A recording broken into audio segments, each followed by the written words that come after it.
we're buddies. I Just have put it out slept there. in your in-laws' house. I'm not allowed in your house. It's where I am right now. And no, you're not. There are certain things that I just won't permit, which is you staying over at my place. That is fair. It is understood. I was allowed to eat a meal there. Yeah. I feel that's good. But Gabriel Nathan, aside from being a really cool guy, aside from being the executive director of OC87 Recovery Diaries, a very cool organization that he will tell you all about here in a minute. He is also the proud, not owner of, but partner with Herbie the Love Bug, the suicide preventing car. Gabriel, tell us all about, just everything that I just said. Okay, so I'll do it as quickly as I can. OC87 Recovery Diaries, that's my day job. It's a mental health online publication that features personal essays and original documentary films, all focused on mental health empowerment and change. So it's OC87recoverydiaries.org. And my suicide awareness advocacy work that I do with my 1963 Volkswagen Beetle, Herbie the Love Bug replica. I have the National Suicide Prevention Lifeline number emblazoned on the back. We have an Instagram account. It's Love Bug Trumps Hate, where we post suicide awareness information.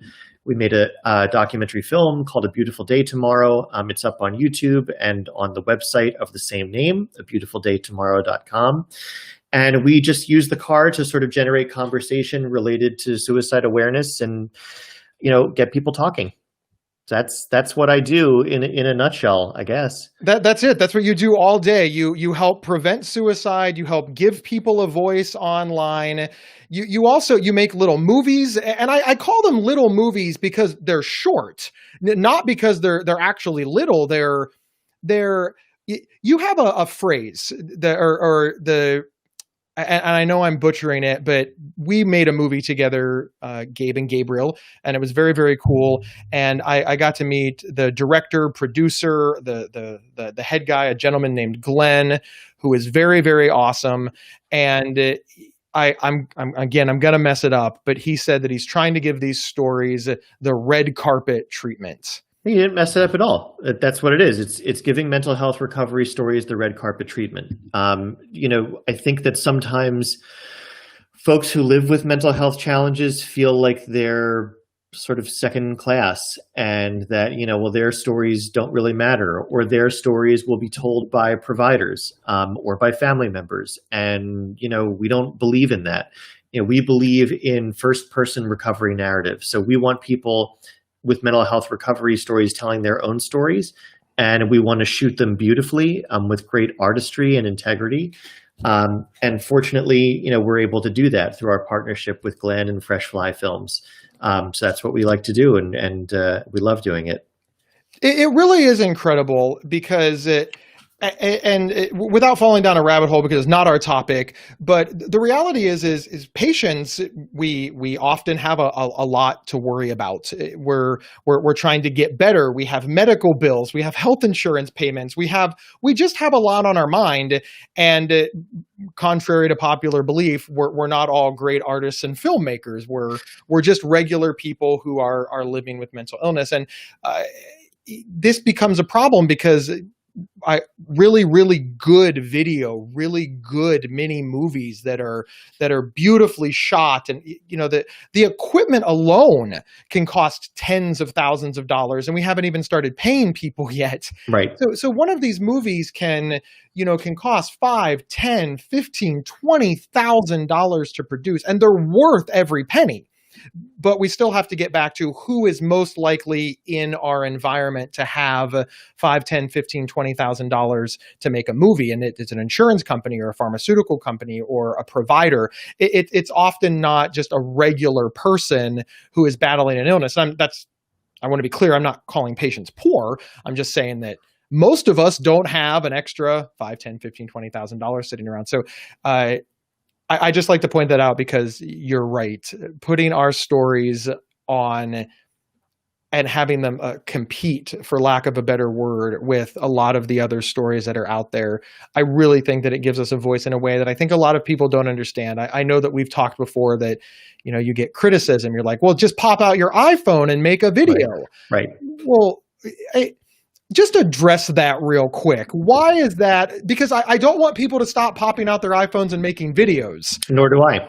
But so you talk about it beautifully. Well, I think that there is a place for user-generated content, and I think there is also a place for professionally produced content, and they're very much different animals. I think that, you know, in these days, yeah, you know, these are incredible devices, and you can do amazing things with them, and you can use iMovie, and you can edit, and that's wonderful. However, that will never replace technical skill and real cinematic equipment. And professional artistry. When I watch Glenn or Phil kind of set up a shot and watch them do that, that's real skill. And again, as I said before, it's artistry with integrity. And there's also a difference between you telling your own story and collaborating hand in hand with professionals to sort of help you do that. It's our philosophy with personal essays too. You can write something on a blog and throw it online, but with us, you're working with a professional editor to sort of help you shape your story so that you're getting the most out of it. You might be going places that you would not have gone if you were just writing it yourself through the guidance of an editor, and you're also getting it laid out professionally with a graphic designer. So we're really proud of what we do. No reason or need to poo-poo user-generated stuff. But there's that other aspect to consider too. Well, I think it is fantastic. Are you ready to tackle the topic at hand, Gabriel? I'm ready. Let's do it. First, I am so thrilled to know somebody else named Gabriel. I want to get that right out of the way. I think that's yeah, and I'm Gabe, and we did figure out that I'm older. I gotta be honest. I don't like that. Let's talk about how is the pandemic changing mental health advocacy. One of the things that I've heard throughout this entire process, like almost from maybe day 4, it started really quick, is this is going to change how society views mental health forever. And then it sort of morphed into, this is going to change how we advocate for people with mental health issues. And then, of course, it changed into the way that we address mental illness from here on out will be forever changed. I have so many questions. I just, one, and this is my first question for you, Gabriel, is any of that true? I mean, is it true? Well, I really feel like we have to be very cautious when we talk in absolutes or hyperbole. So statements like always or never or forever.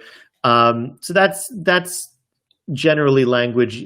That's the language of hyperbole. That's the language of exaggeration, and it's the language of, I think, naivete also. Take a walk down memory lane to Sandy Hook. Okay, so we had 20 students, little children, murdered in their classrooms, along with 6 faculty and staff members. And what did people say after that? This is going to change the firearms debate in America forever. We are never going to be the same. And then let's look at all of the mass shootings that have taken place after that. Were we forever changed by Sandy Hook? I think those families were, for sure.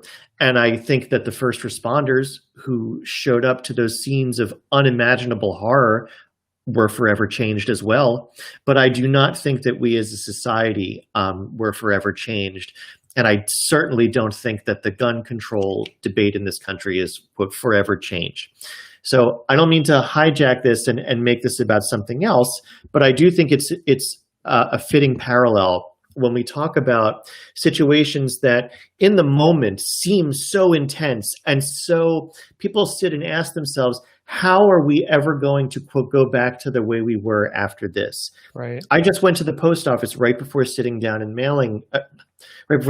talking to you. I was mailing some DVDs to people.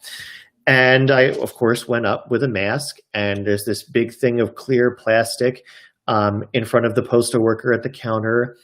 And I, put the things there, and I stand back, and it's like, I know what to do in this context. And we are changed right now. And it seems inconceivable that we'll ever forget this, what this was like, but we will. Once we move on and once things, I don't want to say go back to normal, but once things change and evolve, we have very short memories. I think we have very painfully short memories. And so, no, that's a very long answer to, I don't believe any of that is true. I don't believe that the mental health landscape is changed forever. Sadly, I don't. One of the things that I keep thinking about, and again, none of this has happened yet. I want to be very, very clear. This is a worry of Gabe Howard. It's a worry of Gabe Howard and other mental health advocates. But the pandemic has been expensive. Let's just trillions of dollars. I mean, we're past billions, we're past hundreds of billions, we're into the trillions that have been spent on this. And before we spent trillions of dollars and crashed the economy and all of the issue, mass unemployment, et cetera, we didn't have a lot of money for people with mental illness. We were underfunded, and mental health advocates were constantly working on more beds, more resources, more funding, more education, more understanding, which all is just a fancy way of saying we need more money. Do you, Gabriel, have any concern that now that the country has spent even more money, that we'll be an easy target to cut? And again, this has not happened. I want to be very, very clear. This is a concern of mine and other mental health advocates. It's absolutely a concern of mine. And if you, and other people know, I used to work in a locked inpatient crisis psychiatric hospital, and I'm still in touch with a lot of the people who work there, including a former colleague of mine with whom I shared an office for a couple years. And one of the things that he told me, early on during this pandemic is that a lot of psychiatric beds in non-freestanding psychiatric hospitals, so psych beds in regular hospitals that just have like a unit for psych, a lot of those beds were being taken away from those psych units and being turned into COVID beds. Okay. And so that to me is one of the biggest harbingers of doom that I see, because it's like, where's the opportunity? What can we take from psych? Let's just take those beds, quick, turn them into COVID beds. Now I realize it's a state of emergency. It's an emergency situation. You need to do something, but it's very symbolic, I think, at a time where we are only going to be seeing mental health issues increase. And I truly believe that. I believe we're going to be seeing the suicide rate increase. And this is just my opinion, but this is backed up by a lot of other researchers in the field due to lots of concomitant factors spawned by the pandemic, including fear, anxiety, job loss, financial issues, all of those issues that can contribute to someone becoming suicidal. Those are all happening now tenfold. So when we take psych beds away because of this, it's very easy to make the step of, well, let's take money away too. We are the historic have-nots in the world. Yeah. So I really do believe we're going to be having less and less as we go on. Again, I hate to go back in time, but before all of this happened, we became mental health advocates for a reason. It would be phenomenal if Gabe and Gabriel didn't need to exist because there was a fully funded mental health. I'd still like to exist. If we didn't need to exist as mental health advocates. Oh, okay, fair enough. Yeah. Yeah, I would love to go do something else. Yeah, frankly.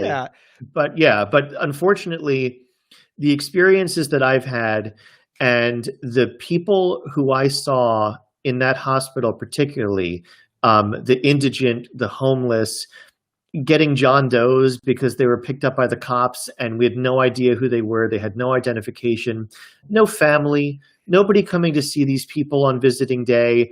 Nobody gives a crap. There's a wonderful book by Ron Powers, Nobody Cares About Crazy People, and it's true.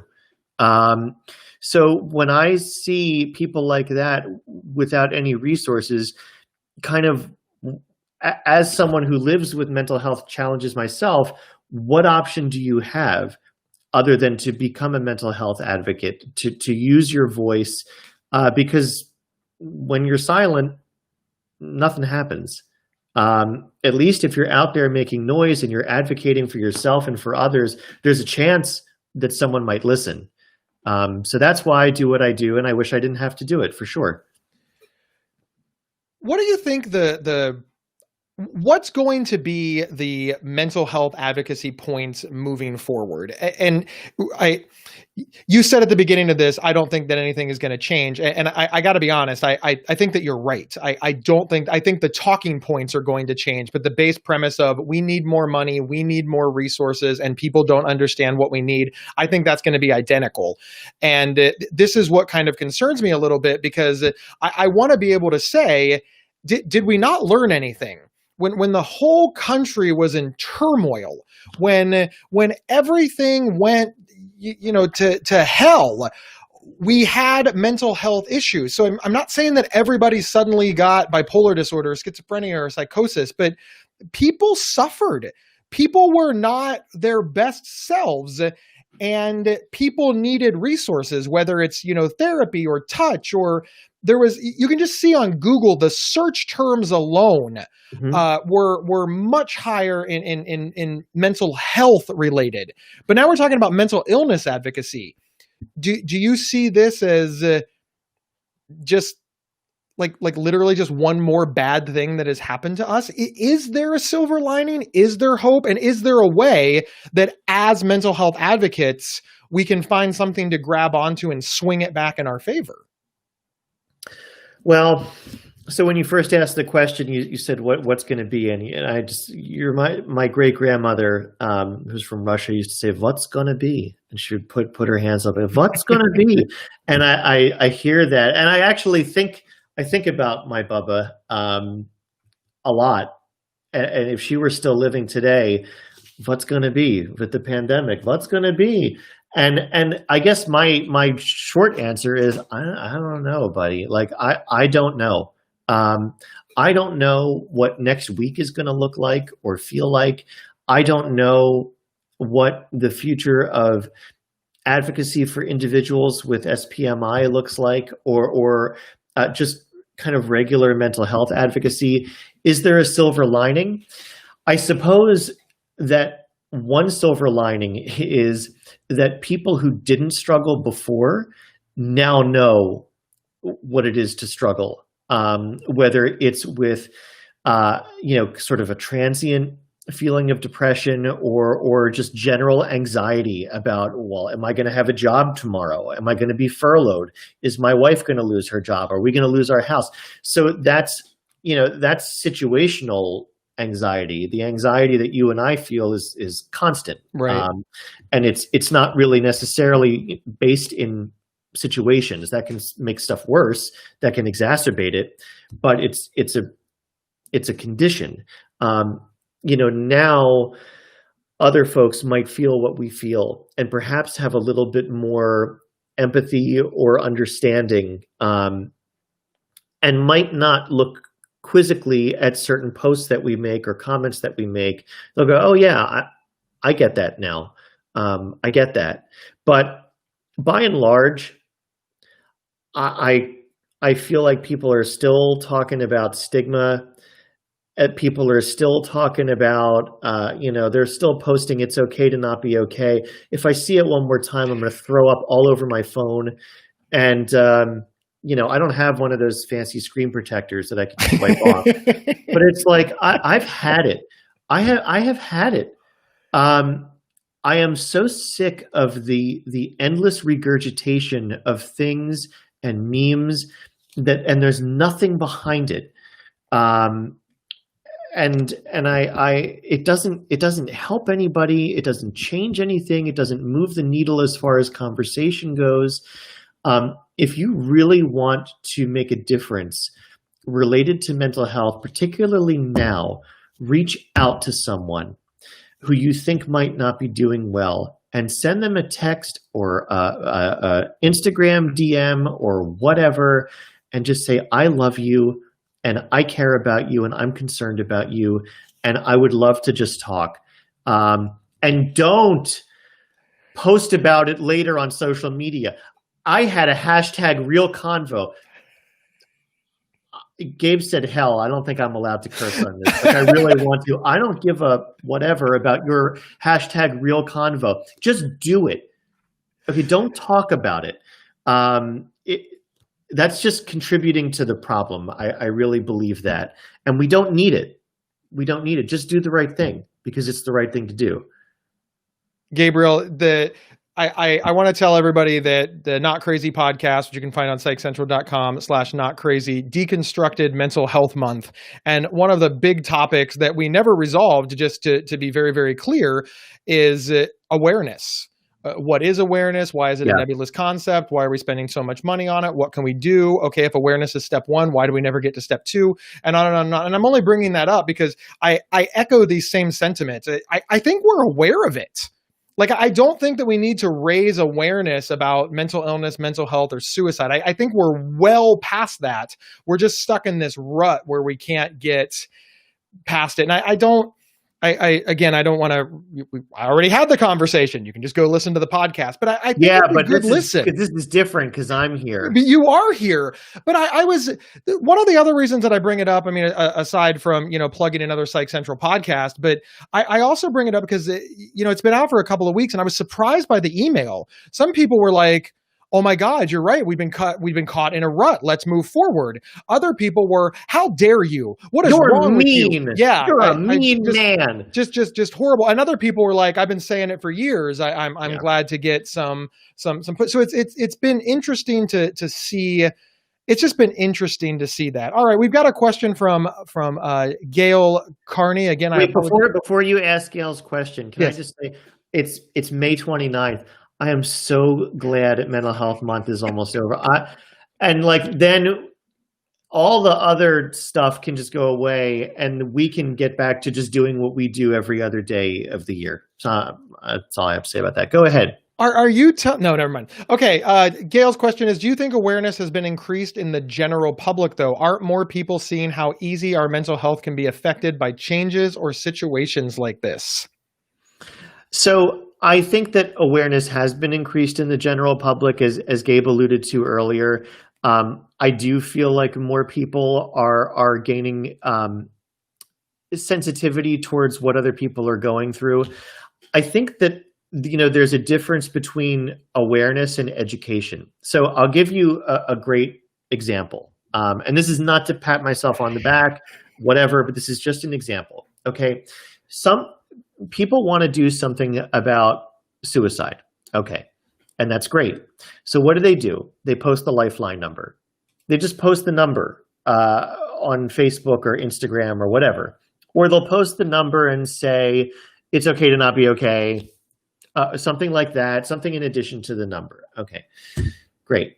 So we're spreading the Lifeline number, and that's great. And by the way, I think SAMHSA does a really crappy job of promoting the Lifeline. So I just want to say that and put that on record. And I think it's disgusting that a federal organization relies on individuals to promote a national crisis number. We wouldn't rely on individuals to promote 911, right? But we do rely on individuals to promote the Lifeline because SAMHSA doesn't do it themselves, which is disgusting. I promote it on my car. SAMHSA sure doesn't pay me. The Lifeline sure doesn't pay me to do that.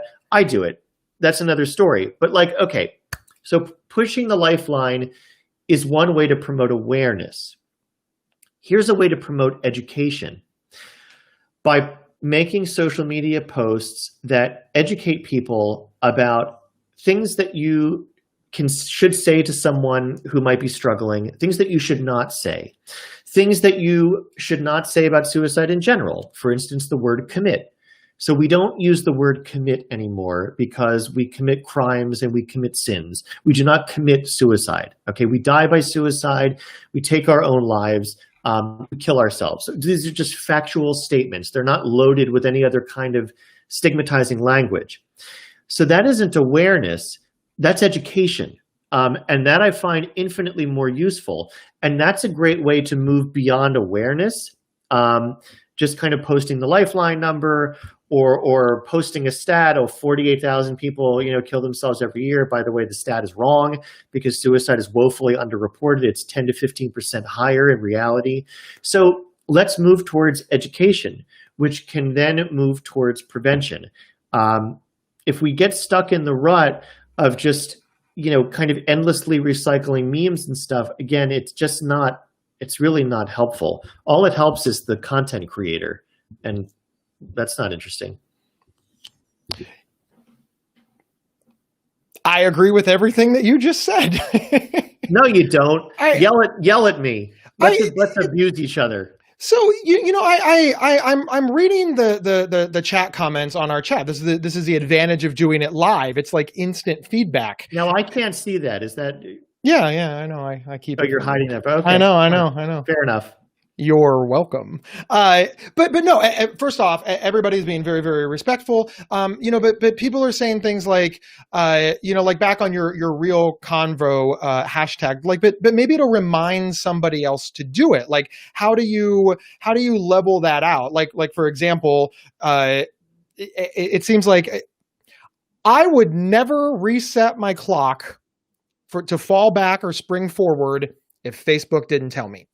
So the hashtag spring forward, hashtag fall back actually works because I'm just so clueless. I don't know when it's coming about until all of my friends start posting about it on social media. So in this way, somebody posting, hey, I called Gabriel today and I talked to him and, worked and stuff. And we had some, hashtag real convo. It does provide the possibility that somebody reads that and thinks, well, crap, I should call my friend, mom, sister, brother, or whatever. Right. So in this way, it's good, right? But so there's just a fascinating little conversation going on about like, are we throwing the baby out with the bathwater? I do see the point. I guess I'm a bit, curmudgeonly and cantankerous, and I'm fully happy to own up to that and even be a little proud of that, because I've had to work towards becoming a curmudgeon and a crank. And I'm and now at 40, I think I'm finally at the age where I've like attained curmudgeonly status. And I look at things like that and I go, how self-congratulatory and how kind of narcissistic can you get to, promote the fact that you're communicating with someone on a basic human level. This is what we're supposed to be doing. All right. So yeah, sometimes we need to be reminded to set our clock back. That's a task. And that's a chore that we have to do. Being human, which I believe is where suicide prevention kind of starts and ends, that's not something you should have to be reminded about. That's something that you should innately, as a human being who loves and cares about other people, you should be doing that. Now, I think that people need to be educated on how to do it, not that you should do it. Okay, so that's the difference. So for example, I'm a QPR trainer as well. So this is a suicide prevention training. It stands for Question, Persuade, Refer. People do need to be trained on how to ask the question. And of course, I mean the suicide question. And what we do through QPR is to train people, if you're uncomfortable, dip your toe in the water slowly. Hey, I've noticed that you don't feel like yourself. I've noticed that things are different with you. I've noticed that you seem, really depressed. I always recommend that people start with I've noticed, but then you are going to have to, after kind of foreplay, I like to call it, you're going to have to go for it. And you're going to have to go deep and really ask, are you thinking about killing yourself? Right. So it's not that people should be reminded to have the conversations, that people need to be educated about how to have the conversation. That's what I would love to see posts about. Not, hey, I had a hashtag real convo with Gabe. Like, really? Good for you. I understand completely what you're saying. It's one of the reasons that I wanted to bring it up, because this is where context and wording matters, right? If I say something, for example, I had a hashtag real convo with Gabriel, and that's it, I just leave it there. It does have this very self-congratulatory tone. It's patting myself on the back. It's also calling you out. Maybe you're right. like, I thought I had a private conversation with Gabe. I don't. Right. Not everybody is cool about. Yeah. that. Now your wife is asking you, wait, why did Gabe feel that he needed to check on you? Are you okay? And now you're getting this from everywhere else. So Christina kind of said it really, really well. I popped it up on the screen. I think maybe reminders to check in on friends and family would be a way to go about doing it versus bragging about helping somebody out. And going back to, my example of setting your clocks forward, that's what it says. It says spring forward, fall back, set your clock forward. It doesn't say, hey, I woke up early this morning and protected my family by setting my clocks back, so we will be on time for events, including doctor's appointments, which are life-saving. Hashtag spring back or fall forward, or I don't even know what's happening anymore. I don't either. I think that's, and I hate to say it that way, but you're right. It is starting to carry this, I'm better than you feel. Yep. And I don't necessarily know, which is one of the reasons I wanted to bring it up as well. I don't think that everybody that says I had a real convo with my buddy means to do that. Well, I don't think so either. So I'm kind of trying to point it out because, obviously the reason that people communicate is to be understood and to communicate a message. And if that message is getting its wires crossed or people are getting the wrong message, I feel it is very beneficial to bring that up. So yeah, I know one of the reasons I like you, Gabriel, is because you're uber curmudgeonly.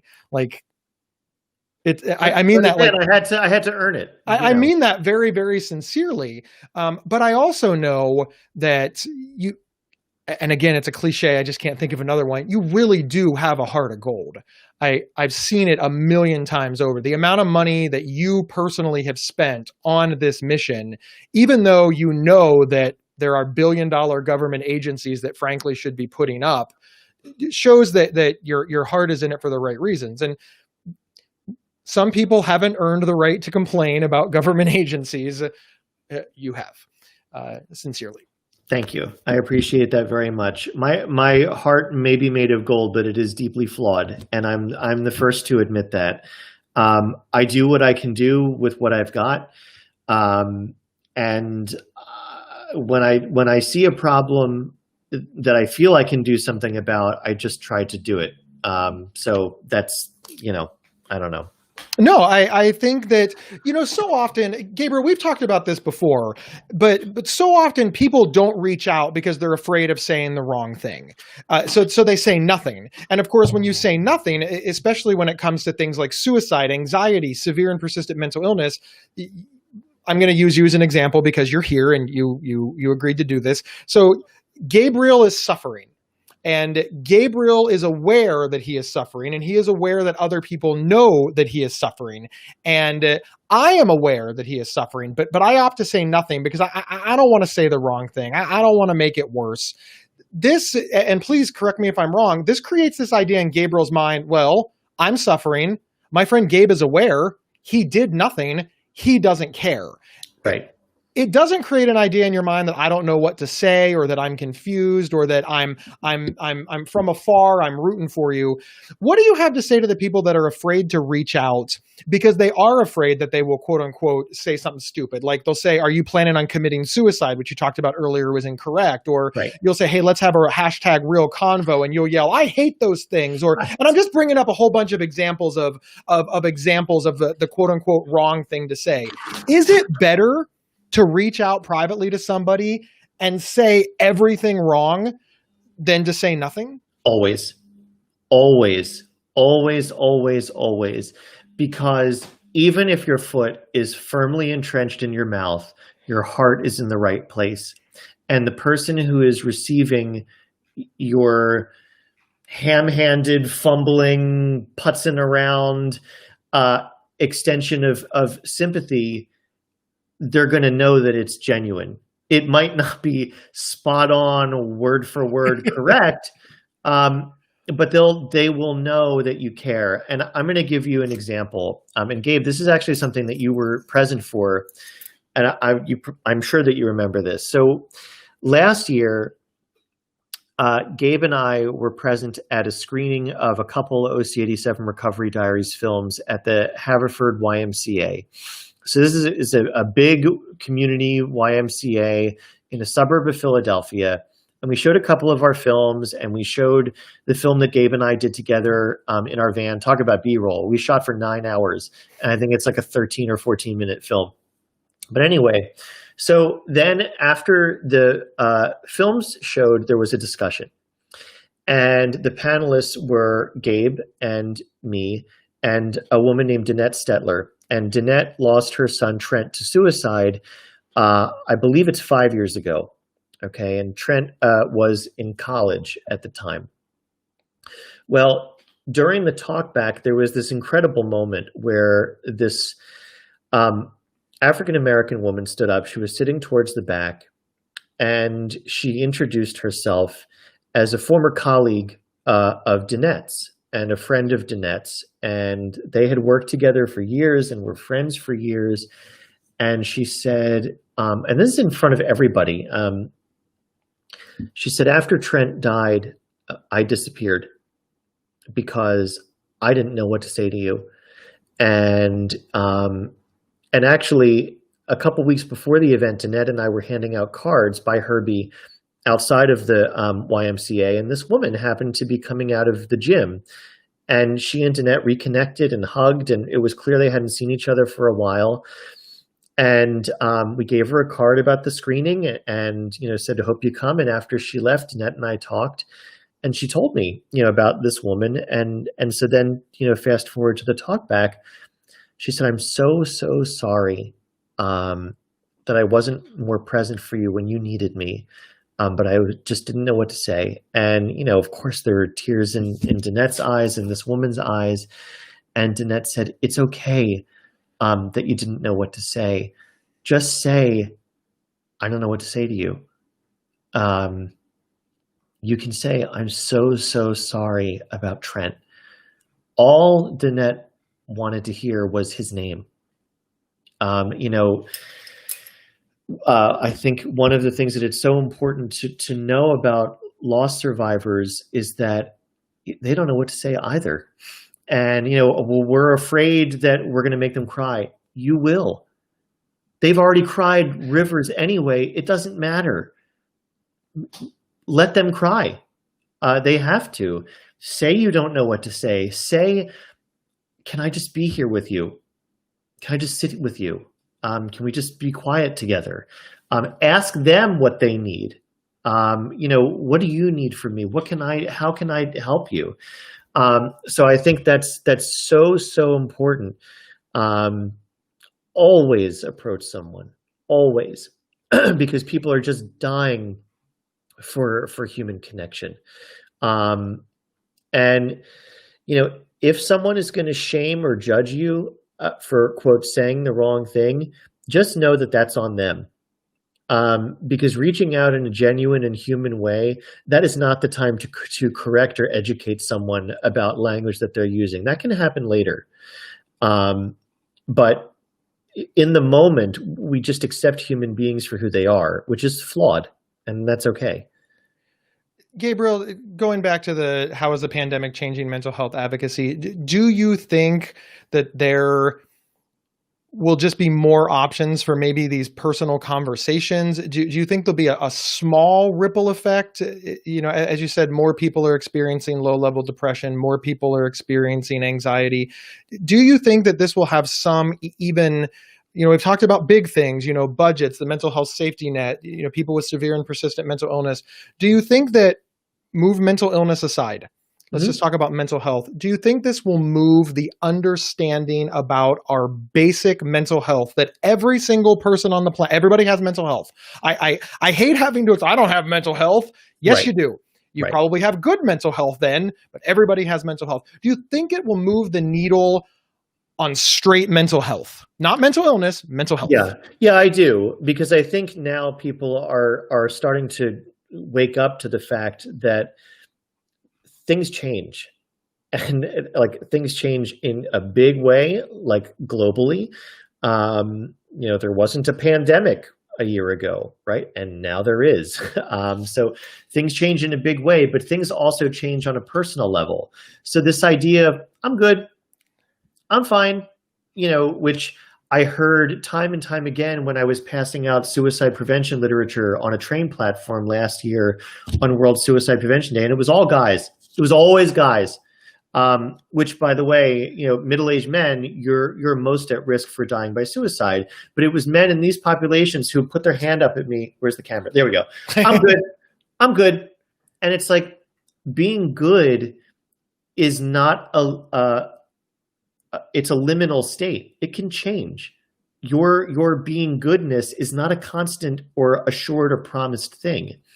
And I think that people are starting to understand that I may be good today, but I may not be good tomorrow or even tonight. Things change. The phone rings. Your boss calls you. You may not be good anymore. So I think that we're starting to recognize that in ourselves. And as people post status updates about being furloughed or not doing well, I think we're going, wow, he's usually not posting stuff like that. And now all of a sudden, like, things are dark on his Facebook wall. Right. Maybe I should pick up the friggin' phone and check it. But that was really hard for me to not say what I wanted to say. I just wanted to make sure you know how hard this is. But I do think that the pandemic is helping people understand that they need to be aware of what's going on with themselves and with others. And I have definitely, Gail, to your point, being encouraged to reach out to others, I have absolutely noticed an uptick in people checking in on me. And people have known that I'm messed up forever. But there was that core of like maybe 2 or 3 people in my corner who would check up on me, but now there's more. And it's really lovely to see. I don't always know how to respond, but I certainly appreciate that it's happening. One of the things that I've noticed about the pandemic and what I do feel again, like you said, I don't know how mental health advocacy is going to change. And I think in major ways, it's not going to. I do agree with you. I think we're going to be fighting for the same. I think the talking points are going to be the same. We need more money. We need more resources. Families are being torn apart. Health insurance is important, things like that. But one of the things that I saw on social media that I actually really liked, and at first it started out typical social media. It said, pay attention to your phone right now. This is the darkest time that we've ever had, and those who don't check on you are not your friends. And I have anxiety, I have paranoia, and I was like, yeah, people know that I'm sick and they're not calling me. Like there was this knee-jerk reaction to just like dive right into the fire. Mm-hmm. And right below it, there was a comment that frankly just changed my world. And this doesn't happen very often. I'm honestly, and it said, "You're using a global pandemic as a litmus test to see who loves you?" Huh. Yeah. And the conversation actually went, this is one of the times that I remember that social media can be really powerful.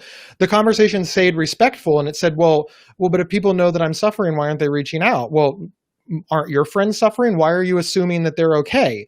Well, because they're always okay. Well, right. They're always okay when there's not a global pandemic. Or appearing okay. Yeah, right. And just on and on and on. And of course, and then I hear my grandmother, the phones work both ways, and, just on and on and on.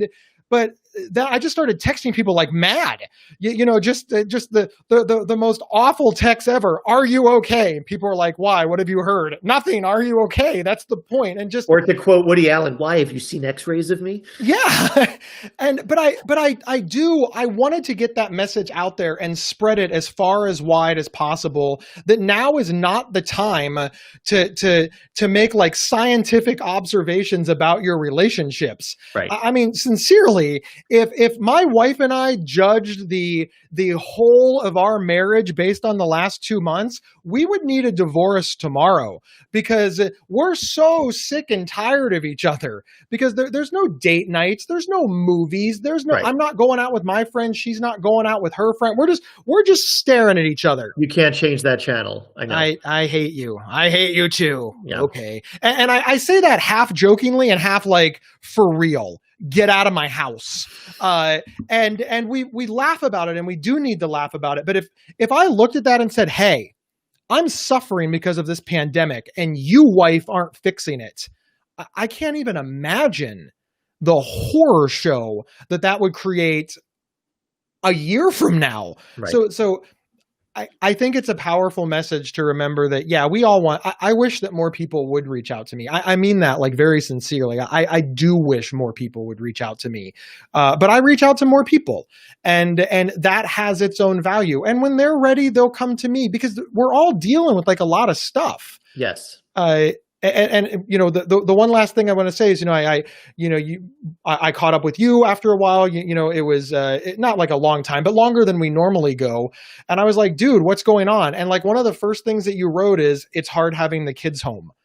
And I don't have children, so it never occurred to me that as I'm going nuts with one adult in my house, you have twins and one adult and two dogs and another adult. Yeah. Right. So it's bananas. And as a coda to that, if I were filming this at my house, I'm not. So I'm at my mother-in-law's house, which is a very short walk down the street, which is a rental. It's an Airbnb. So there's nobody here. I can take my clothes off and run around, and there's no dogs. And I am super privileged. I have a little place I can go to, right, to get the hell away. Yeah. Like, I need to do stuff for work that I just can't do.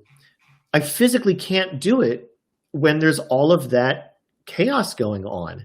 And I also can't shoehorn all that stuff I have to do between the hours of 9 at night when they're asleep and 10:30 at night when I try to go to sleep. That's not fair. I need some time with my wife without the children. Do you know what I'm saying? Yeah, no, I completely, it's so very difficult to walk in somebody else's shoes under the best of times. It's impossible. You and I talked about children once, and I said, what's it like I said, is it harder to have twins? And you said, I don't know. I've never had a single kid. Right. I've only ever had twins. So I got nothing to compare it to. Well, I have only ever had 0 children.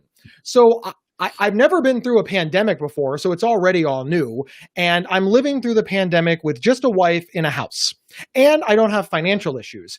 As I was reaching out to people, it's like, I didn't know you lost your job. Well, yeah, that's not the kind of thing that I post on Facebook. Right. Oh, that's a really good point. We're in the house with the kids and the wife is not working right now. And I forgot about children, just on and on and on. And I was so ready. And that's, I want to say that about mental health advocacy, that if nothing else changes, maybe people should realize that what other people are going through is largely different. And this base assumption that other people are handling it better, I think we've realized during the pandemic that nobody is handling it better. I know nobody, sincerely nobody, who is handling this well. I know people who are handling it better than others. But there is nobody in my entire life who is like, yeah, this rocks. Right. I'm killing it. Everybody's suffering in some way. So two things I want to say about what you just said. The first thing is, and I hate to keep bringing this back to Recovery Diaries because it really does seem like I'm no, bring it up. Recovery Diaries is awesome. I put the website on the screen. Thank you. I saw that. $5. So we did a film series about first responder mental health called Beneath the Vest. And in one of those films, there is a police detective who was shot during a domestic disturbance call. And he was shot in the leg, and he developed PTSD after this and went through a really rough time. Before he got help, what he says in the film is while he was struggling, while he was having night terrors and not able to sleep and sweats and flashbacks and seeing that muzzle flash, he said, why am I struggling?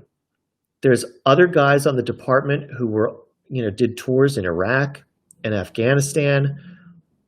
All that happened to me was I got shot in the leg. And he guilted himself about feeling the way he was feeling, about experiencing what was diagnosed as PTSD. This wasn't just like, I'm having a bad day because I got shot. This is, I'm having real trauma and real reactions to this. And yet his gut knee-jerk response was guilt and shame. And that inhibited him, I should say, from seeking help for quite a while. Okay. When his mental health recovery journey could have started years before it did. So I think that we do this to ourselves as well. Well, I have a wife and 2 kids, and I live in a single home. Why should I be suffering, about the pandemic? Yeah. We're all entitled to what we're feeling and what we're experiencing, and it's all valid. Okay. So there's that. That's one thing I wanted to make perfectly clear to everyone, that what you're experiencing and going through during this situation is okay. And it's okay for it to be okay. So the other thing is related to the discussion that you alluded to about the Facebook post about, well, now you know who really cares about you, if they're checking on you. I'm paraphrasing, of course, because I didn't actually see it. Right. There's a play that I was in many, many years ago. I think I was like 18 or 19. It's called The Curious Savage. And The Curious Savage, it's worth a look. It's by a playwright named, oh my God, I'm going to forget his name. Gabe, Google it while it's called The Curious Savage. Anyway, it's very relevant because it takes place in a psychiatric hospital, in a very, very well-to-do, private, upscale, very small facility in New England. And in The Curious Savage, one character, the patients, who of course are the wise ones, and it's the staff and the family members who don't have their stuff together. The patients are sitting and talking together over dinner, I think it is. And one of the patients says, Hannibal, referencing one of the other patients, I'm very upset because Hannibal didn't tell me that he loved me today. And another patient says, oh yes, he said it at breakfast. And this other patient says, no, he didn't. He didn't say I love you at breakfast. And the other patient says, no, well, he didn't say I love you at breakfast. He says, John Patrick. Thank you so much. I wanted to say John Patrick Shanley, but he's another writer. But anyway, so the other patient says, no, he didn't say I love you at breakfast, but he said, please chew your food slowly. I wouldn't want anything to happen to you. And it's like, there's lots of ways to let people know that you love them and that you care about them. It doesn't just have to be, I'm checking up on you to say, are you okay? Or have a hashtag real convo or whatever. There are so many different ways to let people know that you care. And we just need to find those ways. And so, get creative. Be thinking about that. What's something that someone else would want to hear from you or see from you, even if it's a silly GIF or something, just to let someone know you're on my mind. There's lots of different ways to connect. I cannot agree more. Gabriel, it's one of the reasons that we do these Facebook Lives. Before the pandemic, we didn't do a lot of this stuff because, well, I don't want to speak for you, but we worked a lot in public. We went to rec centers, we went to schools, we did, in-person things. And, we're very much trying to do these things on social media, and this is the benefit of a platform that's, rife with controversy at any given time. The last thing that I want to say sincerely is, use social media for the thing that brings positivity. Every city in America has good things and bad things. Every home in America, every relationship in America has good things and bad things. I love my mother. Every religion. Yeah. And on and on and on. So find the parts that, and I'm going to steal this, but find what brings you joy and ignore the rest of it. I have used block, mute, silence, unfriend more in the last week than I have in the entire existence of social media combined. And this was at your advice, Gabriel, and it's made me so happy because, of course, it's elevated the positive and gotten rid of the negative. To folks who are posting negative things, I understand that you might think that you're helping, and I do not own your social media and I cannot control you, but, take a look at the response you get. If every time you post something, a fight breaks out, and I mean a fight, I don't mean like a respectful discussion. Gabriel and I don't agree on anything. We have respectful discussions constantly. But we don't bring up the stuff that makes us fight. Right. You know, we're not going to start yelling at each other. We figure, well, there's no data to mine here. Think of the same thing with your social media. If something just starts a fight amongst your followers, your friends, your family, maybe it's not the best thing. Try to structure things in a way where you're seeking information or you're seeking to learn and help people. I think that it has a lot of value, especially right now. Gabriel, we've reached the end of the road. I want to give you the last words sincerely. And I want to pop up OC87 one more time. And you are doing a big Kickstarter campaign for a Herbie project with a mural. Where can folks find all of this? What's the website?